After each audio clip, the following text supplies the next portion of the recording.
Hey guys! Now the Imperial Navy of the Galaxy is a huge military force and can be very confusing to determine who is of higher ranking. So today, I thought we could check out the military ranks of the Imperial Navy. So without further ado, roll the intro!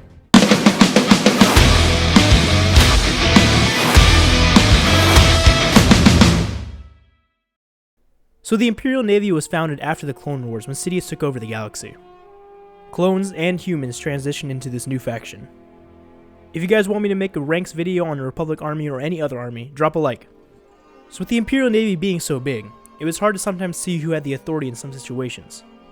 Even Emperor Palpatine confused the Moffs and Grand Moffs on who was in charge. So let's start from the bottom of the totem pole to the top. So the first rank of authority is Ensign. Ensign was the lowest rating of officer within most space navies, being bestowed upon a being immediately after graduating from the Service Academy. Ensigns were junior officers who served on starships as well as star destroyers. Ensigns typically were given supervisory positions over enlisted crew, however they were too junior to actually have a command billet. Ensigns also could not take command of any situation unless the absence of a lieutenant or other superior officer. So yeah, at this rank you were just there to watch and observe. Next up is Lieutenant and Senior Lieutenant. The rank of Lieutenant held the authority to command certain small regiments and sometimes larger task forces if the Senior Lieutenant was absent. The Senior Lieutenant rank was used by the Imperial Navy and one of the four ranks that together encompasses the overall position of Lieutenant. So essentially there were 4 stages of Lieutenant, but if you were a Senior Lieutenant you were ahead of all of them. Next is Captain. Captains were able to command whole regiments and starships. They were the rally point as to which they set the leading example for troops and led them into battle. Rather than staying on a ship and giving orders, they were in the heat of the battle. So think of this just like how Captain Rex would handle things. Ranking next is a line of commanders. The first line of commanders is Lieutenant Commander. This was a naval rank that ranked between captain and commander. Ezra Bridger held this rank during the mission of Reclam Station before having his command temporarily suspended. Then after that, there is commander. This position is very important. You commanded an entire battalion of troops at this point and were making up strategies in battle. Commanders were mostly on the ships giving orders, but sometimes they could be seen in battle. Then finally in the commander line is Commodore.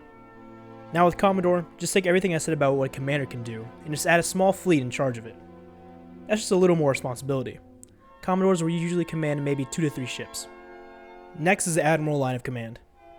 First is the Rear Admiral. This was a naval line rank, usually the lowest level admiral in the fleet, bearing the simple address of Admiral, and the counterpart to the Army rank of Major General. Now admirals commanded a medium-sized fleet and were training up to be Fleet Admiral.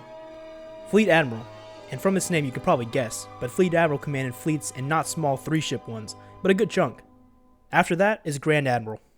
We see this role in Rebels as Grand Admiral Thrawn does an amazing job as to what a great admiral should be. He commanded respect and didn't let anything slide. But there was one more rank in the line of admirals after Grand Admiral, and that was Admiral of the Fleet. Now Admiral of the Fleet commanded everything from starships, destroyers, ground troops, air squadrons, and commanded smaller fleets in range if they so pleased. So yeah, they had almost full reign.